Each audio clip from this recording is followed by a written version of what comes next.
ก่อนอื่นนะขอน้อมแด่พระผู้มีพระภาคเจ้าผู้เป็นครูของเทวดาและมนุษย์ทั้งหลายขอน้อมแด่พระธรรมที่พระผู้มีพระภาคเจ้าได้ตรัสไว้นี้แล้วขอน้อมแด่สงฆ์สาวกของพระผู้มีพระภาคเจ้าผู้ปฏิบัติดีปฏิบัติชอบตามรอยพระบาทพระศาสดาขอโอกาสคณะสงฆ์ขอนักเรียนแผงสมณเณรเจริญพรแม่ขาวแม่ซีพอออกแม่ออกนะอุบาสกอุบาสิกาทุกคนมาณโอกาสนี้นะ ไปก็ฟังธรรมนะด้วยความเคารพอย่างมนบก็ได้นะก็มายามอีกเนาะมายามอีกปีกายก็มาปีนี้ก็มามาอยู่นี่2 ปีแล้วนะแสดงว่า2 ปีปีที่2นะ2018 2019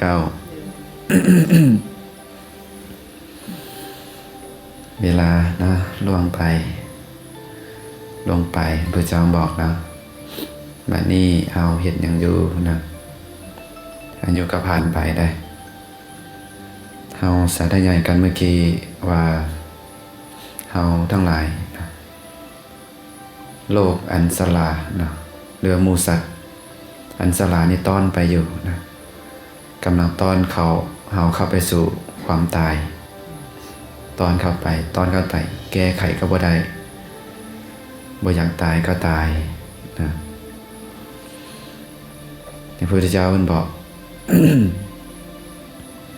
นะเพราะฉะนั้นนี่ที่ทางโลกเขาเจ้ากันสมมุติกันว่าเป็นปีใหม่สากลนะโอ้อยู่เวียงก็มีขันสลองกันบ่ง่ายทางญาติโยมพาก็สลองกันพิลึกสวดมนต์ข้ามปีนะก็นั้นเป็นการที่เขาเจ้าสมมุติกันนะ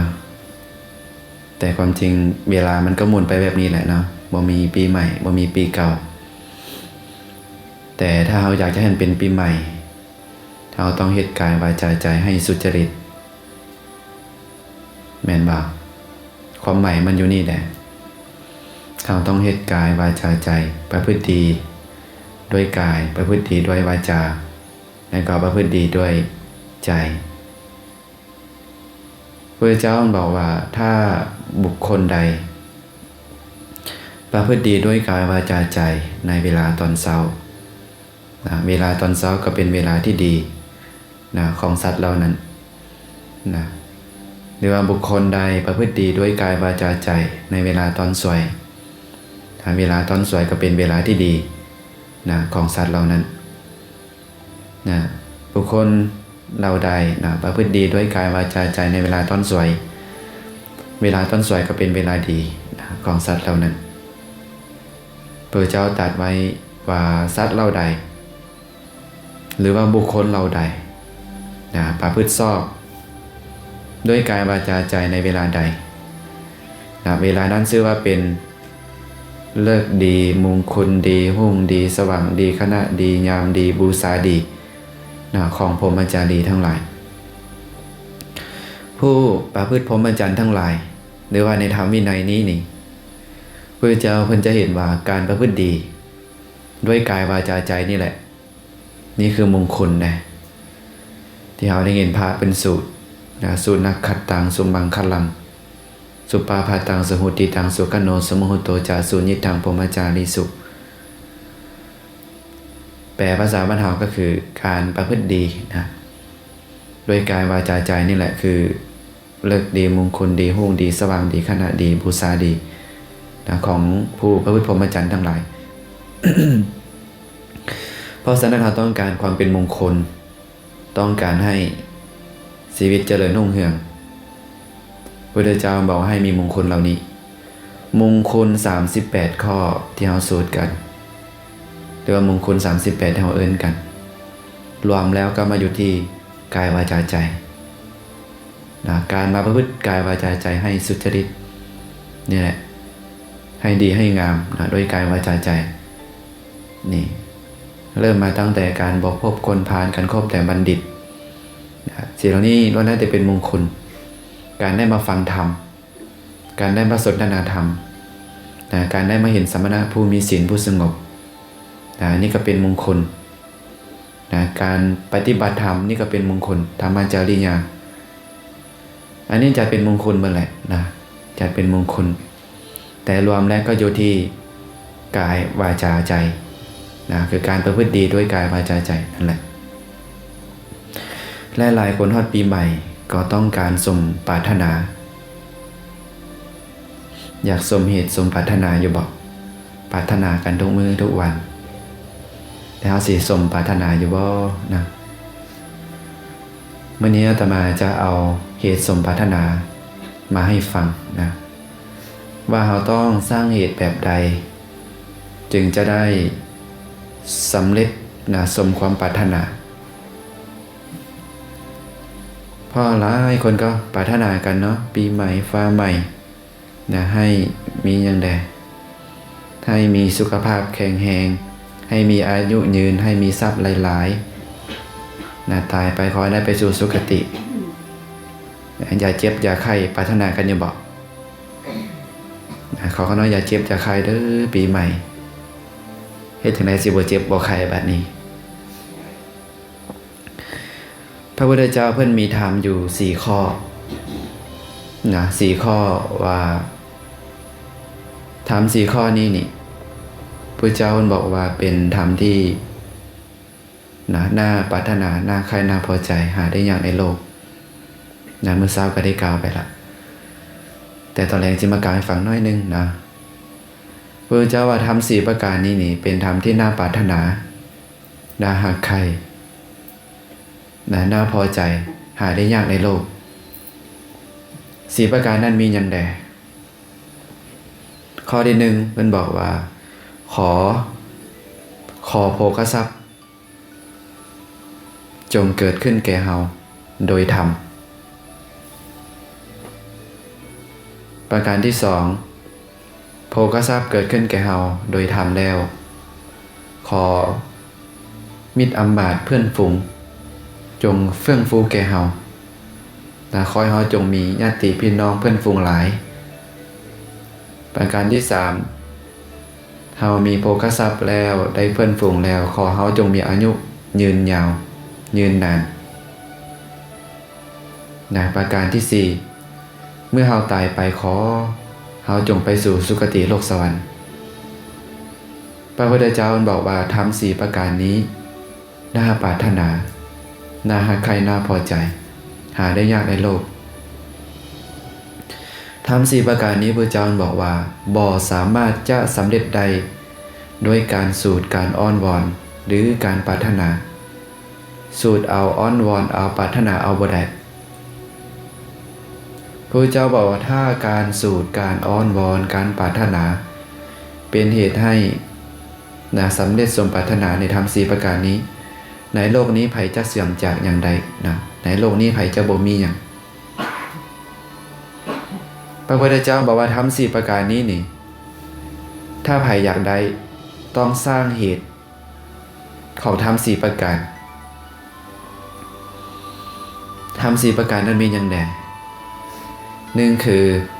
มีศรัทธาคือเชื่อปัญญากันตรัสรู้ของพระพุทธเจ้าเฮาเชื่ออยู่บ่เชื่ออยู่ได้เนาะผู้ใดเชื่อปัญญาการตรัสรู้ของพระพุทธเจ้านั่นเอิ้นว่าเป็นผู้มีศรัทธาสัมปทาประการที่2เป็นผู้ถึงพร้อมด้วยศีลด้วยศีลสัมปทาเป็นผู้มีศีลถ้าโยมทั้งหลายก็มีศีล5นะเมขาเมสีก็ศีล8สมณเณรศีล10ศีลภิกขุกับปาติโมกข์ประการที่3คือมีจาคะเป็นผู้มีใจปราศจากความเศร้าหมองหรือว่ามลทินเป็นผู้ที่มีใจปราศจากมลทินคือความขี้ถี่อยู่คลองเหือน มีจาคะอันปล่อยแล้วมีการให้อยู่เป็นประจำมีฝ่ามืออันซุ่มเป็นผู้ควรแก่การขอยินดีในการสละเป็นผู้ยินดีในการจำแนกแจกทานนี่คือเป็นผู้มีจาคะประการที่สี่คือเป็นผู้มีปัญญาถึงพร้อมด้วยปัญญาอันเห็นการเกิดขึ้นและก็ความเสื่อมไปเห็นความเกิดขึ้นและก็ความเสื่อมไปอันเป็นอริยะอันประเสริฐพระพุทธเจ้าบอกว่าธรรมสี่ประการนี้คือศรัทธาศีลสุตตะศรัทธาศีลจาคะปัญญานี่ธรรมสี่ประการนี้นี่จะเป็นเหตุเป็นปัจจัยให้ได้ทำสี่ประการข้างต้นดังที่กล่าวมาถ้าบุคคลใดมีธรรมสี่ประการนี้นี่จะเป็นเหตุให้โภคทรัพย์นั้นเกิดขึ้นแก่เราโดยธรรมแล้วก็เพื่อนมิตรสหายเพื่อนฝูงก็จะเกิดขึ้นแก่เราโดยธรรมแล้วก็ประการที่สามก็คือเจ้าเฮามีอายุยืนประการที่สี่เมื่อตายไปก็ไปสู่สุคติโลกสวรรค์อยากได้บ่ทำสี่ประการอยากได้อยู่เนาะโภคทรัพย์เกิดขึ้นโดยธรรมนี่โอ้ดีเลยเพื่อนฝูงก็เกิดขึ้นแก่เราโดยทางธรรมอายุยืนอีกเมื่อตายไปก็ไปสู่สุคติอีกด้วยนี่ทำสี่ประการนี้เป็นหน้าปรารถนาพระพุทธเจ้าบอกว่าน่าใครน่าพอใจหาได้ยากในโลกต้องสร้างเหตุสี่ประการศรัทธาศีลจาคะปัญญาจะเหตุให้เราได้ทำสี่ประการนั้นอันนี้เหตุสมปรารถนาคือกันเนาะในปัจจุบัน และมื้อนี้จะนำเหตุสมปรารถนาอีกในยะหนึ่งอีกบทหนึ่งที่พระเจ้าสอนไว้มากล่าวเฮาฟังหลายได้ฟังเฮามักปรารถนากันหรือว่าอยากได้สมปรารถนาแต่บางทีเราสร้างเหตุบ่ถูกบางทีก็ไปขอนำสิ่งนั้นสิ่งนี้แต่ก็บ่ได้แม่นบ่ไปขอนำจุ่มปวกไปขอนำกกไม้มีแต่ขอหมากว่าได้อยู่จุ่มปวกก็ได้แต่ตัวปวกนั่นแหละไปขอเอาบ่ได้แหละ เมื่อเจ้าให้สร้างเหตุ พระเจ้าบอกว่าภิกษุทั้งหลายเฮาจักแสดงเหตุสำเร็จความปรารถนาแก่พวกเจ้าทั้งหลาย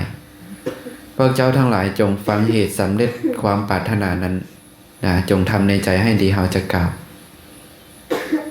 ฟังเด้อพยายามสำเร็จสมปรารถนา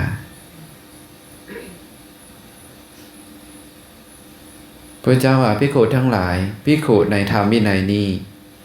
เป็นผู้ประกอบด้วยศรัทธาศีลสุตตะจาคะปัญญานี่พระเจ้าบอกสิได้ภิกษุในธรรมวินัยนี้เป็นผู้ประกอบด้วยศรัทธาเป็นผู้ประกอบด้วยศีลเป็นผู้ประกอบด้วยสุตตะเป็นผู้ประกอบด้วยจาคะ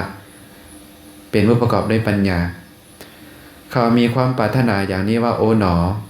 เฮาเมื่อตายไปแล้วจงเข้าถึงความเป็นสหายแห่งกษัตริย์มหาศาลเถิดดังนี้ก็มีว่าโอ๋หนอเฮาเมื่อตายไปแล้วจงเข้าถึงความเป็นสหายแห่งพราหมณ์มหาศาลเถิดดังนี้ก็มีว่าโอ๋หนอเฮาเมื่อตายไปแล้วจงเข้าถึงความเป็นสหายแห่งกหบดีมหาศาลเถิดดังนี้ก็มีเขาจึงตั้งจิตนั่นอธิษฐานจิตนั่นเจริญจิตนั่นความปรารถนาและวิหารธรรมเหล่านั้นอันเขาเจริญแล้วอย่างนี้เหตุให้หลายแล้วอย่างนี้ย่อมเป็นไปเพื่อความสำเร็จในภาวะนั้นๆใครอยากเกิดเป็นกษัตริย์ใครอยากเกิดเป็นพราหมณ์มหาศาลใครอยากเกิดเป็นกหบดีมหาศาล พระพุทธเจ้าบอกว่าให้ประกอบด้วยธรรม5ประการคือประกอบด้วยศรัทธาประกอบด้วยศีลประกอบด้วยสุตตะประกอบด้วยจาคะและก็ประกอบด้วยปัญญาถ้าบุคคลใดประกอบด้วยธรรม5ประการนี้แล้วนี่เฮาปรารถนาอยากจะเกิดเป็นกษัตริย์ก็ได้ตายไปอยากจะเกิดเป็นพราหมณ์มหาศาลก็ได้กหบดีมหาศาลก็ได้ อันใดเอิ้นว่าศรัทธาดังที่กล่าวไปในข้างต้นแล้วว่าพระเจ้าบอกว่าศรัทธานั้นนี่พระเจ้าบอกว่าศรัทธาสัมปทาคือเพื่อพูดถึงพร้อมด้วยศรัทธานี่บอกว่าอริยสาวกในธรรมวินัยนี้เป็นผู้เชื่อปัญญาการตรัสรู้ของพระพุทธเจ้า ว่าพระผู้มีพระภาคเจ้านั้นเป็นพระอรหันต์ตรัสรู้ชอบได้โดยพระองค์เองเป็นผู้สมบูรณ์ด้วยวิสาและจารณะเป็นผู้ไปแล้วด้วยดีเป็นผู้รู้โลกอย่างแจ่มแจ้งเป็นสารถีฝึกคนที่สมควรฝึกได้อย่างบ่มีภัยยิ่งกว่าเป็นครูผู้สอนของเทวดาและมนุษย์ทั้งหลายเป็นผู้รู้ผู้ตื่นผู้เบิกบานเป็นผู้จำแนกธรรมนำมาสอนสัตว์ศรัทธาสัมปทานี่หรือว่าพูดถึงพร้อมด้วยศรัทธานี่ซี้ไปหาพระพุทธเจ้าผู้เดียวนะศรัทธาในมุมนี้พระเจ้าว่าเชื่อปัญญาการตรัสรู้ของพระพุทธเจ้าว่าพระเจ้าเนี่ยเพิ่นเป็นพระอรหันต์แท้นะตรัสรู้ชอบได้โดยพระองค์เองสมบูรณ์ด้วยวิสาในจารณะบุคคลใดมีศรัทธาสัมปทานแบบนี้นะคือประการที่หนึ่งนี่ก็ถือว่ามีเหตุสมปรารถนาข้อที่หนึ่งนะประการที่สองศีลนั้นเป็นแนวใดพระพุทธเจ้าชี้ไปที่ศีลห้านะพระเจ้าบอกว่าอริยสาวกในธรรมวินัยนี้เป็นผู้เว้นขาดจากปาณาติบาตเป็นผู้เว้นขาดจากการลักทรัพย์เป็นผู้เว้นขาดจากการประพฤติผิดในกามทั้งหลายเป็นผู้เว้นขาดจากการเว้าตัวเป็นผู้เว้นขาดจากการดื่มน้ำเมาคือสุราและเมลัยอันเป็นที่ตั้งความประมาทก็คือศีลห้านั่นเองนะถ้าบุคคลใดมีศีลห้านี้กำลังสร้างเหตุเพื่อให้สำเร็จสมความปรารถนาบางทีเราก็มักปรารถนากันเราก็บอกเป็นอย่างนั้นบ่สำเร็จสมความปรารถนานี่เราบางทีเราศีลห้ายังบ่ได้พระพุทธเจ้าเพิ่นบอกว่าความปรารถนาย่อมสำเร็จแก่บุคคลผู้มีศีลบ่แม่นของบุคคลผู้ทุศีลนะเพราะบุคคลผู้มีศีลมีจิตบริสุทธิ์พระเจ้าบอกเพราะฉะนั้นการมีศีลเนี่ยครับปรารถนาจะได้นะนี่คือให้เรามีศีลห้านะประการที่สามเป็นผู้ประกอบด้วยสุตตะสุตตะก็คือการพระเจ้าบอกว่าอริยสาวกในธรรมวินัยนี้นี่เป็นพหูสูตรทรงสุตตะสังสมสุตตะสังสมสุตตะคือสะสมการฟังนี่แหละสังสมสุตตะเป็นผู้ได้ยินได้ฟังหลายทรงจำได้คล่องปากขึ้นใจแทนตลอดด้วยดีด้วยความเห็นอันถูกต้องในธรรมทั้งหลายอันงามในเบื้องต้นงามในท่ามกลางและก็งามในที่สุดประกาศพรหมจรรย์พร้อมทั้งอัฏฐะพร้อมทั้งพยัญชนะบริสุทธิ์บริบูรณ์สิ้นเชิงนี่พระเจ้าเอิ้นว่าสุตตะคือเฮาทั้งหลายนี่นะเนาะมาฟังธรรมเรื่อยๆมันบ่การย่ามาฟังธรรมเรื่อยๆนี่เป็นการสังสมสุตตะเด้เป็นผู้ได้ยินได้ฟังหลายทรงจำได้คล่องปากขึ้นใจก็เข้าใจในสิ่งที่ฟังอันธรรมที่งดงามเนาะในเบื้องต้นท่ามกลางและที่สุดประกาศพรหมจรรย์พร้อมทางอัฏฐะพร้อมทางพยัญชนะบริสุทธิ์บริบูรณ์สิ้นเชิงนี่คือประการที่สามคือสุตตะประการที่สี่คือจาคะ พระเจ้าว่าอริยสาวกในธรรมวินัยนี้เป็นผู้มีใจปราศจากมลทินคือความเศร้าหมองปราศจากความเศร้าหมองแห่งจิตแห่งใจปราศจากมลทินคือความขี้ถี่อยู่คลองเหือนมีการบริจาคอันปล่อยอยู่เป็นประจำมีฝ่ามืออันซุ่มเป็นผู้ยินดีในการสละเป็นผู้ควรแก่การขอยินดีในการให้ในการแบ่งปันบุคคลใดกระทำจิตกระทำใจของตนให้ปราศจากความขี้ถี่ นี่ก็ชื่อว่าสร้างเหตุอันเป็นไปเพื่อสำเร็จสมความปรารถนาประการที่ 4ประการที่ 5ศรัทธาศีลสุตตะจาคะประการที่ 5คือปัญญาของพระเจ้านี่บ่หลายนะปัญญาในทางธรรมนี่พระเจ้าว่าอริยสาวกในธรรมวินัยนี้เป็นผู้มีปัญญาประกอบด้วยปัญญาอันยังถึงความเกิดขึ้นและก็ความเสื่อมไปนะอันประเสริฐหรืออันเป็นอริยะเพื่อสำเร็จกิเลสให้ถึงความสิ้นทุกข์โดยชอบนี่เรียกว่าปัญญายังถึงนะมีปัญญายังถึงความเกิดขึ้นและก็ความเสื่อมไปในโลกนี้มีอย่างใดเกิดขึ้นไม่ออกทั้งหลายมีอย่างใดเกิดขึ้นในโลกนี้รูปมีการเกิดบ่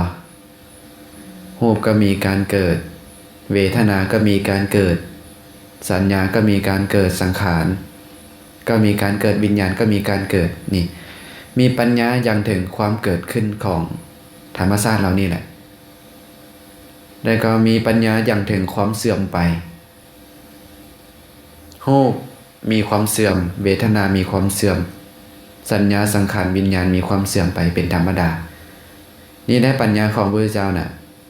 ให้เห็นความเกิดขึ้นและก็ความเสื่อมไปนะของสรรพสิ่งของสิ่งทั้งหลายของขันธ์ห้าของอายตนะนะทุกสิ่งทุกอย่างที่มีการเกิดสิ่งเหล่านั้นทั้งหลายมันก็จะมีความดับไปเป็นธรรมดาดังที่พระเจ้าตรัสว่า นะผู้ที่ได้ฟังธรรมะพระเจ้าแล้วจะเห็นว่าสิ่งใดสิ่งหนึ่งนะมีความเกิดขึ้นเป็นธรรมดาสิ่งนั้นทั้งหมดทั้งมวลย่อมมีความดับไปเป็นธรรมดาผู้ใดเข้าใจสำนี้นี่พระเจ้าบอกว่าคนนั้นคือโสดาบันได้พ้นแล้วจากอบายได้เห็นว่าสิ่งใดสิ่งหนึ่งที่มันมีการเกิดขึ้นเป็นธรรมดาเมื่อมันมีการเกิดเป็นธรรมดามันก็ต้องมีความดับไปเสื่อมไปเป็นธรรมดานะบุคคลได้เห็นแบบนี้นี่นะพระเจ้าบอกว่าเป็นการเห็นธรรมเหมือนกันนะเป็นการเห็นธรรมแล้วก็ชื่อว่าเป็นผู้มีปัญญานะธรรม5ประการนี้คือศรัทธาศีลสุตตะจาคะและปัญญานี่พระเจ้าบอกว่าเป็นเหตุนะสำเร็จสมความปรารถนาถ้าบุคคลใดมีธรรม5ประการนี้แล้วนี่อย่าเมื่อตายไปปรารถนาอยากจะไปเกิดเป็นกษัตริย์ก็ได้พามหาศาลก็ได้ขหบดีมหาศาลก็ได้ยิ่งกว่านี้มีบ่เกิดเป็นเทวดาได้บ่ปานนี้อันนี้ยังเกิดเป็นมนุษย์อยู่พระเจ้าว่าภิกขุทั้งหลายประการอื่นยังมีอีกภิกขุเป็นผู้ประกอบด้วยศรัทธาศีลสุตตะจาคะปัญญาเขาได้ฟังมาว่าเทวดาสั้นจาตุมหาราชิกามีอายุยืนมีวรรณะมากล้นด้วยความสุขเขามีความปรารถนาอย่างนี้ว่าโอ๋หนอเมื่อเฮาตายไปแล้วจงเข้าถึงความเป็นสหายแห่งเทวดาสั้นจาตุมหาราชิกาเถิดเขาจึงตั้งจิตนั้นอธิษฐานจิตนั้นเจริญจิตนั้นความปรารถนาและวิหารธรรมเหล่านั้นอันเขาเจริญแล้วอย่างนี้เฮ็ดให้หลายแล้วอย่างนี้ย่อมเป็นไปเพื่อความสำเร็จในภาวะนั้นๆนี่แหละบุคคลมีธรรม5ประการนี้อยากไปเกิดเป็นเทวดาสั้นจาตุมก็ได้มีศรัทธามีศีลมีสุตตะจาคะปัญญาแล้วนี่ว่าเทวดาสั้นจาตุนี่มีอายุยืนมีวรรณะมากล้นด้วยความสุข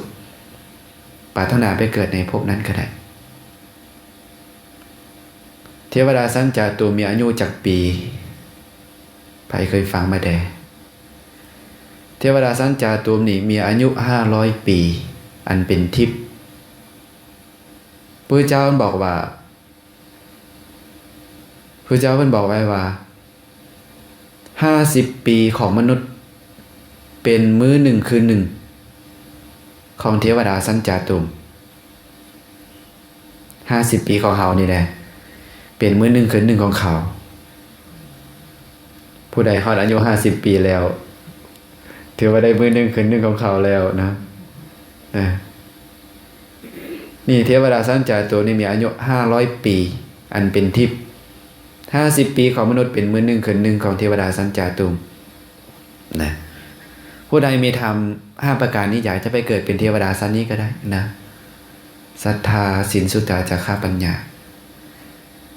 ยิ่งกว่านี้มีบ่ พระเจ้าบอกว่าประการอื่นยังมีอีกภิกขุเป็นผู้ประกอบด้วยศรัทธาศีลสุตตะจาคะปัญญาแล้วเขาได้ฟังมาว่าเทวดาสั้นดาวดึงเทวดาสั้นยามาเทวดาสั้นดุสิตเทวดาสั้นนิมมานรดีเทวดาสั้นปรันดิมมิตาวสาวดีมีอายุยืนมีวรรณะมากล้นด้วยความสุขเขามีความปรารถนาอย่างนี้ว่าโอ๋หนอเขาเมื่อตายไปแล้วจงเข้าถึงความเป็นสหายแห่งเทวดาสั้นปรนิมิตาวสาวดีเถิดเขาจึงตั้งจิตนั้นอธิษฐานจิตนั้นเจริญจิตนั้นความปรารถนาและวิหารธรรมเหล่านั้นอันเขาเจริญแล้วอย่างนี้เหตุให้หลายแล้วอย่างนี้ย่อมเปลี่ยนไปเพื่อความสำเร็จในภาวะนั้นๆ อยากจะไปเกิดเป็นเทวดาสั้นที่2คือสั้นดาวดึงสั้นที่3คือสั้นยามาสั้นที่4คือสั้นดุสิตสั้นที่5คือนิมมานรดีสั้นที่6คือสั้นปารณิมิตาวสาวดีถ้าบุคคลใดประกอบด้วยศรัทธาศีลสุตตะจาคะปัญญาไปได้เทวดาสั้นดาวดึงมีอายุจักปีพระเจ้าบอกว่าเทวดาสั้นดาวดึงมีอายุ1,000 ปีอันเป็นทิพย์100 ปีของมนุษย์เป็นมื้อหนึ่งคืนหนึ่งของเทวดาสั้นดาวดึง100 ปีของเขานี่นะเป็นมื้อหนึ่งคืนหนึ่งของเขามันไปฮอด100 ปีได้ละเดี๋ยวนี้เขายังนอนบ่ตื่นต่อมาเทวดาสั้นที่3เทวดาสั้นยามาเทวดาสั้นยามานี่มีอายุ 2,000 ปีอันเป็นทิพย์200 ปีของมนุษย์เป็นมื้อหนึ่งคืนหนึ่งของเทวดาสั้นยามา200 ปีของเฮาเป็นมื้อหนึ่งคืนหนึ่งของเขาเฮาตายแล้วตายอีกเขายังนอนบ่ตื่นโอ้ยนะเทวดาสั้นยามามีอายุ 2,000 ปีอันเป็นทิพย์นะเทวดาท่านที่4สั้นดุสิต มีอายุเท่าใดเทวดาสั้นที่4นี่มีอายุ 4,000 ปีอันเป็นทิพย์400 ปีของมนุษย์เป็นมื้อหนึ่งคืนหนึ่งของเทวดาสั้นดุสิตนะ400 ปีของเฮาได้นะเป็นมื้อหนึ่งคืนหนึ่งของเทวดาสั้นดุสิตเทวดาสั้นดุสิตมีอายุ 4,000 ปีนะอันเป็นทิพย์เทวดาสั้นที่5เทวดาสั้นปรนิมนะบ่แม่นนิมมานรดีชั้นที่5มีอายุเท่าใด ฮะ8หรือ6 8บ่สั้นสุดท้ายที่อันนั้นนะ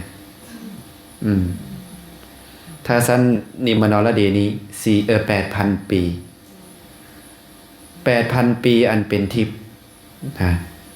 8,000 ปีอันเป็นทิพย์800 ปีของมนุษย์เป็นมื้อหนึ่งคืนหนึ่งของเทวดาสั้นนิมมานรดี800 ปีของเฮาได้เป็นมื้อหนึ่งคืนหนึ่งของเทวดาสั้นนี้คือสั้นนิมมานรดี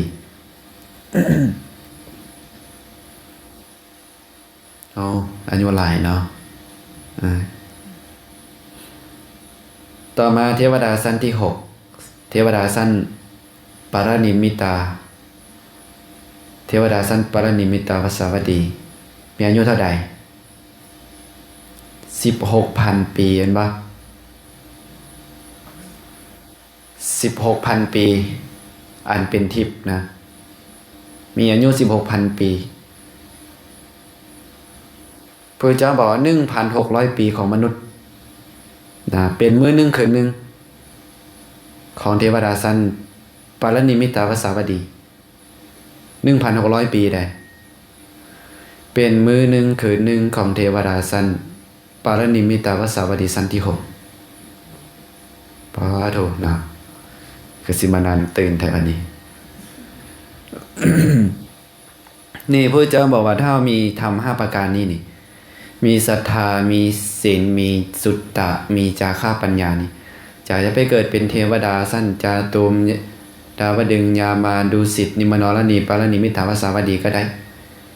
เฮามีทำ10ประการนี้เฮ็ดถึงใดจึงสิได้ไปพระเจ้าบอกว่าถ้ามีแล้วก็ให้เขาตั้งจิตนั้นอธิษฐานจิตนั้นเจริญจิตนั้น ความปรารถนาและวิหารธรรมเหล่านั้นอันเขาเจริญแล้วอย่างนี้เฮ็ดให้หลายแล้วอย่างนี้ย่อมเปลี่ยนไปเพื่อความสำเร็จในภาวะนั้นๆนะประเสริฐกว่านี้มีบ่สูงกว่านี้อีกมีบ่มีอยู่แด่พระเจ้าว่าประการอื่นยังมีอีกภิกขุเป็นผู้ประกอบด้วยศรัทธาศีลสุตตะจาค่าปัญญาแล้วเขาได้ฟังมาว่าสหัสสพรหมขึ้นไปพรหมโลกบัดนี้สหัสสพรหมมีอายุยืนมีวรรณะมากล้นด้วยความสุขสหัสสพรหมย่อมน้อมจิตแผ่ไปตลอดโลกธาตุ1,000อยู่ถึงแม้ว่าสัตว์ทั้งหลายที่เกิดแล้วในสหัสสพรหมนั้นก็น้อมจิตแผ่ไปอยู่ได้เปรียบเหมือนบุรุษมีตาดี วางผลมะขามป้อมหน่วยหนึ่งนะลงในมือแล้วพิจารณาเบิ่งได้สันใดหูจักมะขามป้อมบ่นะหูจักอยู่เนาะพระเจ้าบอกว่า สหัสสพรหมนี่เขาสามารถน้อมจิตแผ่ไปได้ตลอด1,000 โลกธาตุ1,000 โลกธาตุโลก1,000 หน่วยสามารถน้อมจิตไปได้พระเจ้าว่าโลกธาตุหนึ่งนี่มีพระเจ้าองค์หนึ่งแม่นบ่แต่นี่เพิ่นสามารถแผ่จิตไปได้1,000 โลกธาตุพระเจ้าเปรียบเหมือนกับบุรุษหรือว่าบุคคลผู้มีตาดีเอามาขามป้อมวางไว้ถึงฝ่ามือแล้วก็เบิ่งพิจารณาเบิ่งมาขามป้อมหันก็จะเห็นว่าโอ้นี่เป็นแบบนี้แบบนี้แม่นบ่พระเจ้าเพิ่นฮู้ได้ว่าโลกเฮานี่คือมาขามป้อมโลกนี่คือมาขามป้อมนะแต่บ้านเฮาคิดว่าโลกแบนแม่นบ่ความจริงโลกนี่หน่วยพระเจ้าคล้ายๆกับมะขามป้อมเนาะหน่วยคล้ายๆแบบนี้นะแต่ก่อนตอนเป็นเด็กน้อยคิดว่าโลกมันต้องโลกแบนแหละต้องคือหม้อขางนี่แหละความจริงโลกของเรามันเป็นคล้ายๆกับมะขามป้อมพระเจ้าบอกนะพระเจ้าบุคคลที่มีธรรมคือศรัทธาศีลสุตตะจาค่าปัญญานี้แล้วนี่อยากจะไปเกิดในสหัสสพรหมนี่ก็ได้นะที่สามารถเห็นโลกได้1,000 โลกธาตุนะประเสริฐกว่านี้มีบ่พระเจ้าบอกว่า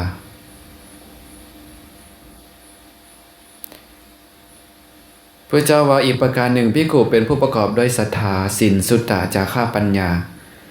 เขาได้ฟังมาว่าทวิตสหัสสพรหมทวิตแปลว่า2เนาะทวิตสหัสสพรหมติสสะสหัสสพรหมจตุสสะสหัสสพรหมปัญจสหัสสพรหมมีอายุยืนมีวรรณะมากล้นด้วยความสุขภิกขุทั้งหลายปัญจสหัสสพรหมย่อมน้อมจิตแผ่ไปตลอด 5,000 โลกธาตุอยู่ 5,000 โลกธาตุอยู่นะถึงแม้ว่าสัตว์ทั้งหลายที่เกิดในปัญจสหัสสพรหมนั้นก็น้อมจิตแผ่ไปอยู่ใดเปรียบเหมือนบุรุษมีในตาดีหรือว่ามีตาดีวางผลมะขามป้อม5 หน่วยลงในมือแล้วพิจารณาเบิ่งใดสันใดภิกขุทั้งหลายปัญจสหัสสพรหมก็ฉะนั้นเหมือนกันยอมน้อมจิตแผ่ไปสู่โลกธาตุ 5,000 อยู่ถึงแม้ว่าสัตว์ทั้งหลายที่เกิดแล้วในปัญจสหัสสพรหมก็น้อมจิตแผ่ไปอยู่ใดเขามีความปรารถนาอย่างนี้ว่าโอ๋หนอเฮาเมื่อตายไปแล้วจงเข้าถึงความเป็นสหายแห่งปัญจสหัสสพรหมเถิดเขาจึงตั้งจิตนั้นอธิษฐานจิตนั้นเจริญจิตนั้นความปรารถนาและวิหารธรรมเหล่านั้น อันเขาเจริญแล้วอย่างนี้เฮ็ดให้หลายแล้วอย่างนี้ย่อมเป็นไปเพื่อความสำเร็จในภาวะนั้นๆนี่ถาม5ประการนี้คือศรัทธาศีลสุตตะจาคะปัญญาถ้าเฮาเฮ็ดให้มีในตนแล้วปรารถนาไปเกิดในภพพวกนี้ก็ได้นะทวิตสหัสภพติสสะสหัสภพจะตุสหัสภพปัญจสหัสภพก็ได้นะประเสริฐกว่านี้มีบ่สูงกว่านี้มีบ่พระเจ้าบอกว่าประการอื่นยังมีอีกภิกขุเป็นผู้ประกอบด้วยศรัทธาศีลสุตตะจาคะปัญญาแล้วเขาได้ฟังมาว่าทัสสะสหัสภพทัสสะแปลว่า10ทัสสะสหัสภพมีอายุยืนมีวรรณะมากล้นในความสุขภิกขุทั้งหลายทัสสะสหัสภพย่อมน้อมจิตแผ่ไปตลอดโลกธาตุ11,000อยู่10,000โลกธาตุนะถึงแม้ว่าสัตว์ทั้งหลายที่เกิดแล้วในทัสสะสหัสภพนั้นก็น้อมจิตแผ่ไปอยู่ใดเปรียบเหมือนแก้วไพฑูรย์งามโสดส่วง8เหลี่ยมอันเขาเจียละไหนดีแล้ววางไว้ถึงผ้ากำพลเหลืองย่อมส่องแสงเหืองไพโรจน์สันใด ภิกขุทั้งหลายทัสสะสหัสภพก็ฉะนั้นเหมือนกันแลย่อมน้อมจิตแผ่ไปตลอด10,000โลกธาตุอยู่ถึงแม้ว่าสัตว์ทั้งหลายที่เกิดแล้วในทัสสะสหัสภพนั้นก็น้อมจิตแผ่ไปอยู่ใดนะเขามีความปรารถนาอย่างนี้ว่าโอ๋หนอเฮาเมื่อตายไปแล้วจงเข้าถึงความเป็นสหายแห่งทัสสะสหัสภพเถิด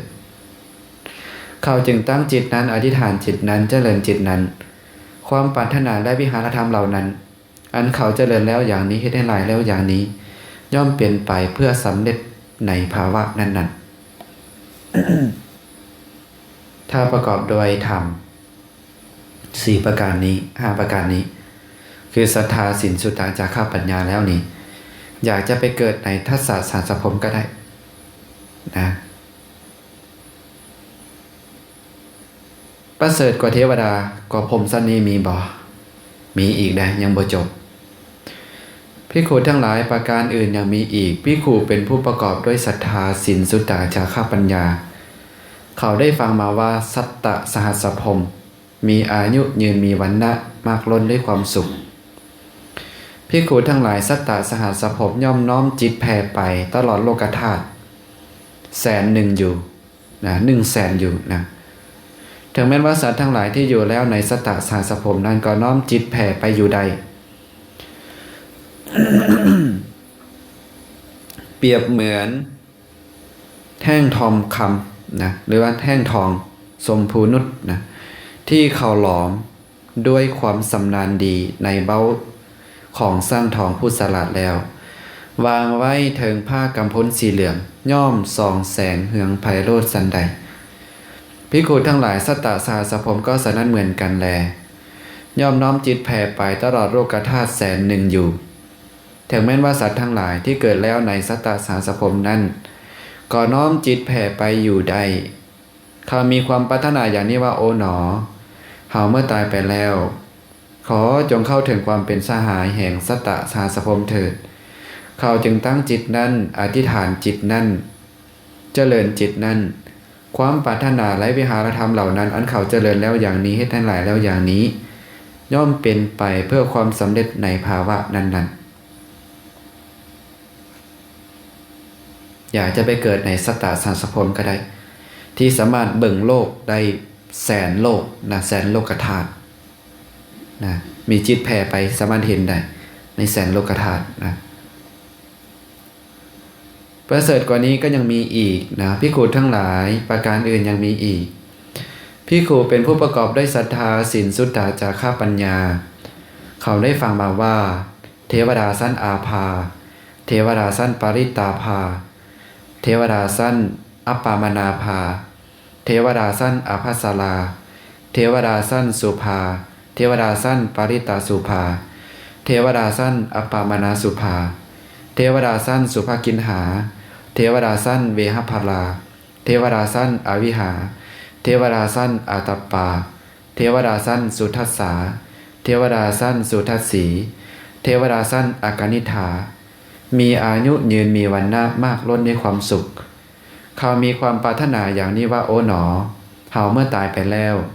จงเข้าถึงความเป็นสหายแห่งเทวดาสั้นอากานิทาเถิดนะอาการนิทาเถิดเขาจึงตั้งจิตนั้นอธิษฐานจิตนั้นเจริญจิตนั้นความปรารถนาและวิหารธรรมเหล่านั้นอันเขาเจริญแล้วอย่างนี้ให้ได้หลายแล้วอย่างนี้ย่อมเป็นไปเพื่อความสำเร็จในภาวะนั้นๆนี่ได้ประเสริฐบ่ทำ4ประการนี้นะไปได้ทุกภพทุกภูมิแต่ไปนรกบ่ได้เสียดายไปได้แต่มนุษย์เทวดานี่อยากจะไปเกิดเป็นเทวดาสั้นใดก็ได้สั้นอาภาปริตาภาอปามานาภาอาภัสสราสุภาปริตาสุภาอปามานาสุภาสุภกินหาอัปเบหาภาราอวิหาอัตปาสุทธสาสุทธสีอวิหาอัตปาสุทธสาสุทธสีอคณิธานี้เทวดาสั้นใดนี่เทวดาสั้นสุทธาวาสถ้าเรามีธรรม5ประการมีศรัทธาศีลสุตตะจาระปัญญานี่อยากจะไปเกิดเป็นอนาคามีก็ได้บ่เทวดาสั้นสุทธาวาสบ่เทวดาสั้นสุทธาวาสนี่เอิ้นว่าเป็น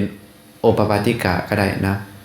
5สั้นอวิหาอัตตปาสุทธสาสุทธสีบุคคลใดไปเกิดในภพนี้แล้วเป็นผู้บ่ต้องกลับมาเป็นอนาคามี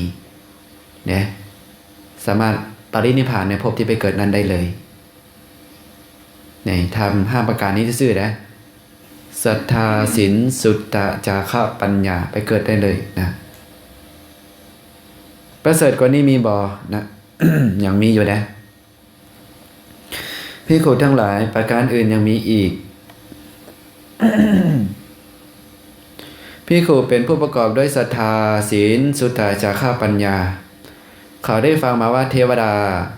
ผู้เข้าถึงอากาสานัญจายตนะภพเทวดาผู้เข้าถึงวิญญาณัญจายตนะภพเทวดาผู้เข้าถึงอากิญจัญญายตนะภพเทวดาผู้เข้าถึงเนวสัญญานาสัญญายตนะภพมีอายุยืนดำรงอยู่ได้นานมากล้นด้วยความสุขเขามีความปรารถนาอย่างนี้ว่าโอ๋หนอเฮาเมื่อตายไปแล้วจงเข้าถึงความเป็นสหายแห่งเทวดาผู้เข้าถึงเนวสัญญานาสัญญายตนะภพเถิดเขาจึงตั้งจิตนั้นอธิษฐานจิตนั้นเจริญจิตนั้นความปรารถนาและวิหารธรรมเหล่านั้นอันเขาเจริญแล้วอย่างนี้เฮ็ดให้หลายแล้วอย่างนี้ย่อมเป็นไปเพื่อความสำเร็จในภาวะนั้นๆนี่เทวดาค่อนข้างจะสูงสุดแล้วในอาหูสูงสุดแล้วเทวดาชั้นนี้เทวดาชั้นอากาสาวิญญาณัญญตนะอากิญจัญญายตนะเนวสัญญานาสัญญายตนะถ้าชั้นอาหูนี้สูงสุดแล้วนะถ้ามีศรัทธาศีลสุตตะจาระปัญญาอธิษฐานไปได้เลยนี่พระเจ้าบอกว่าถ้ามีธรรม5ประการแล้วตั้งจิตอธิษฐานนี่ตั้งจิตนั้นอธิษฐานจิตนั้นเจริญจิตนั้นความปรารถนาและวิหารธรรมเหล่านั้นอันเขาเจริญแล้วอย่างนี้เฮ็ดให้หลายแล้วอย่างนี้นะย่อมเป็นไปเพื่อความสำเร็จในภาวะนั้นๆสำเร็จได้อันนี้ยังเกิดอยู่เทวดามนุษย์ก็ยังเกิดอยู่เทวดาก็ยังเกิดอยู่พรหมก็ยังเกิดอยู่เทวดาชั้นนี้ก็ยังเกิดอยู่เอาบ่อยากเกิดเลยได้บ่ขณะบ่อยากเกิดแล้วขณะอยากเข้าสู่นิพพานได้คือกันพระเจ้าบอกว่าภิกขุทั้งหลายประการอื่นยังมีอีกภิกขุเป็นผู้ประกอบด้วยศรัทธาศีลสุตตะจาระปัญญาเขามีความปรารถนาอย่างนี้ว่าโอ๋หนอเฮาเมื่อตายเฮาจงเข้าถึงเจโตวิมุตติปัญญาวิมุตติอันหาอาสวะบ่ได้เถิดเพราะความสิ้นไปแห่งอาสวะทั้งหลายด้วยปัญญาอันยิ่งเองในปัจจุบันเข้าถึงแล้วแลอยู่เขาจึงเข้าถึงเจโตวิมุตติปัญญาวิมุตติอันหาอาสวะบ่ได้เพราะความสิ้นไปแห่งอาสวะทั้งหลายด้วยปัญญาอันยิ่งเองปัจจุบันเข้าถึงแล้วแลอยู่ภิกขุทั้งหลายภิกขุนี้ย่อมบ่เกิดในที่ใดๆอธิษฐานเกิดก็ได้บ่เกิดก็ได้นะถ้าได้มีธรรม5ประการนี้อย่าไปเกิดเป็นเทวดาชั้นใดเลือกเอาถ้ามีธรรม5ประการนี้เลือกเอาถ้ามีธรรม5ประการนี้บ่อยากเกิดอีกก็ได้นะขอเฮาจงบรรลุเจโตวิมุตติปัญญาวิมุตติเถิดสินะเฮาก็สามารถบรรลุได้นะถ้ามีศรัทธาศีลสุตตะจาระปัญญา วิเศษบ่ทำ5ประการนี้วิเศษหลาย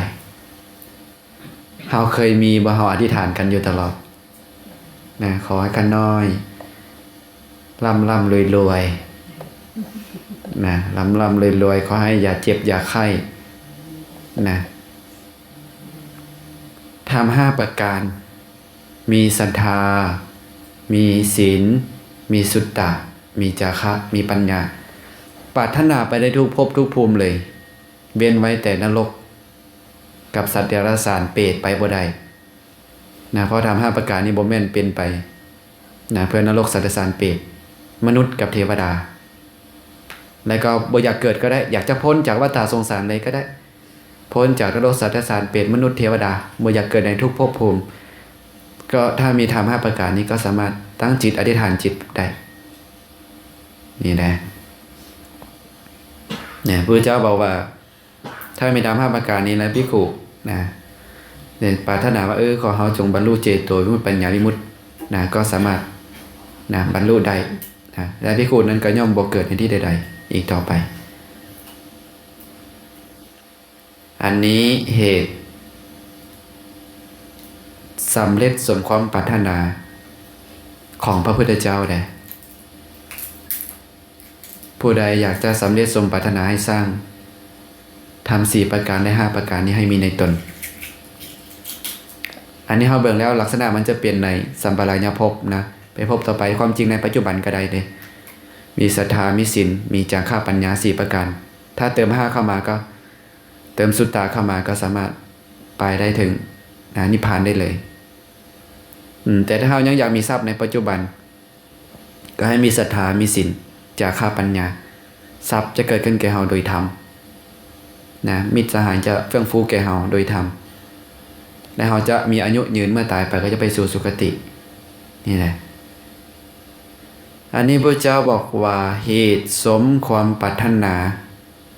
ที่พระเจ้าแสดงกับภิกขุทั้งหลาย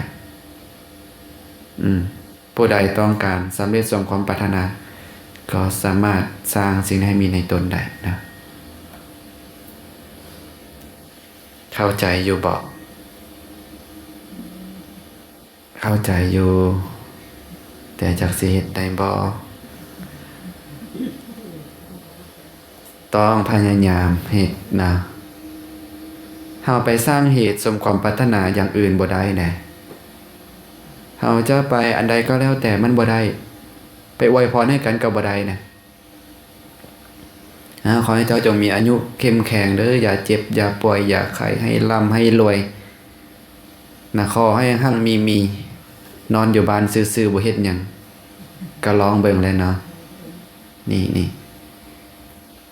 แล้วเหตุให้มีความสุขในปัจจุบันก็มีพระเจ้าบอกอีกอย่างหนึ่งคือต้องมีความดุมันแม่นบ่เนี่ยพระเจ้า1ต้องมีความดุมันในอาชีพ2เมื่อมีความดุมันแล้วนี่อาราคาสัมปทานะก็มีฮู้จักในการรักษาทรัพย์ที่ได้มาเฮ็ดจังได๋ที่ทรัพย์ที่เราได้มามันจะบ่เสียไปพระเจ้าบอกว่าเวลาเราได้ทรัพย์มาแล้วแสวงหาทรัพย์มาแล้วให้แบ่งเป็น4ส่วนเคยแบ่งกันอยู่บ่แบ่งเป็น4ส่วนพระเจ้าว่าส่วนที่1เราใช้สอย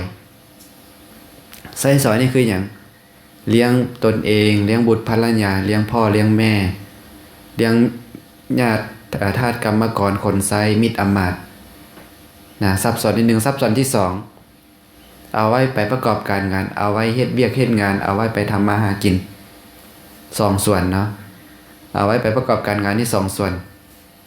และส่วนที่4เก็บไว้เก็บออมไว้นะโดยเราตั้งใจว่ายามมีอันตรายเราจะได้ใช้ผู้เจ้าบุคคลใดใช้ทรัพย์แบบนี้เอิ้นว่าใช้ทรัพย์อย่างบ่สูญเปล่ารู้จักในการรักษาทรัพย์แบบนี้นะประการที่3นี่ก็ต้องพบกัลยาณมิตรเนาะพบเพื่อนมิตรที่ดีนะผู้ที่มีศีลมีธรรมและก็ประการที่5ประการที่4นะประการที่4คือสมาชีวิตากินอยู่อย่างพอเพียงนะหรือว่าดำรงชีวิตอยู่อย่างพอเพียงสม่ำเสมอสมาชีวิตารายได้ต้องท่วมรายจ่าย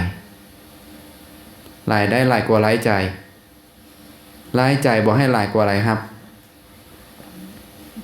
เฮาเคยใช้จ่ายทราบแบบนี้อยู่บ่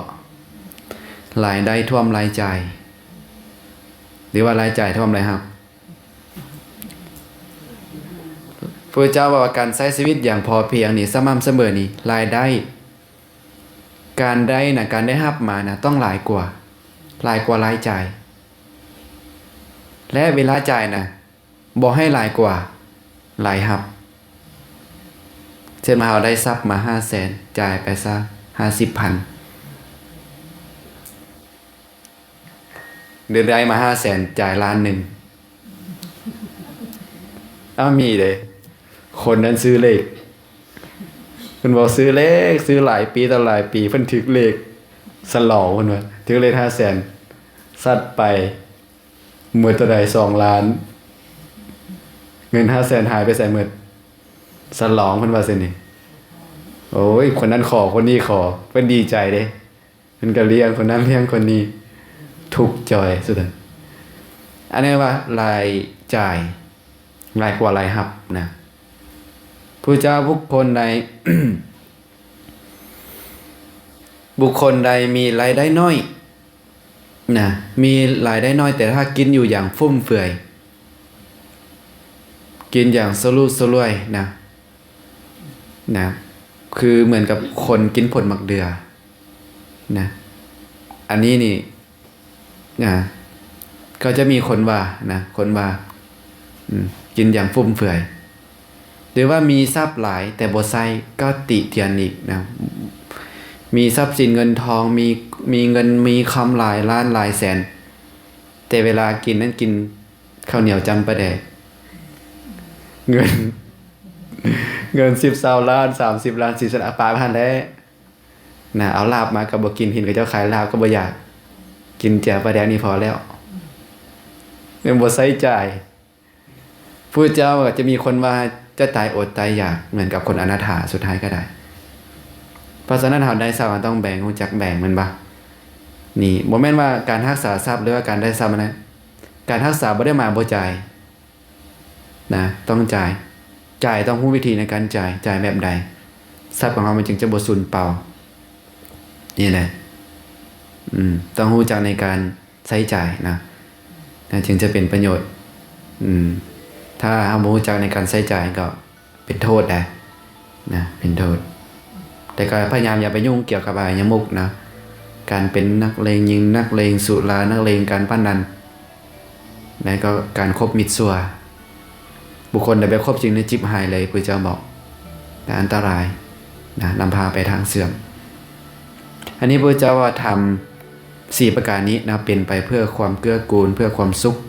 นะแก่กวนบุตรในปัจจุบันเราก็สร้างเหตุสมปรารถนาได้มีศรัทธามีศีลสุตตะจาระปัญญาก็แสวงหาทรัพย์ในนะดุมันในอาชีพนะโดยอาชีพที่เป็นธรรมนะรู้จักในการรักษานะกินอยู่พบกัลยาณมิตรนะก็กินอยู่อย่างพอเพียงนะทำเหล่านี้แหละจะน่าสมปรารถนาอันนี้ได้พรปีใหม่นะพรปีใหม่ที่อวยพรในการอยากจะให้ไผ่สมปรารถนาต้องอวยพรแบบนี้ถ้าเอาอ้อนวอนให้กันบ่ได้มีอย่างนะจะเจ็บอย่าไข้เด้อนะกลับไปเฮือนป่วยแม่นบ่หน่วยก็เดียวว่าอวยพรในการแล้วมันสิบ่เจ็บบ่ป่วยอยากเถื่อนะขอให้เจ้า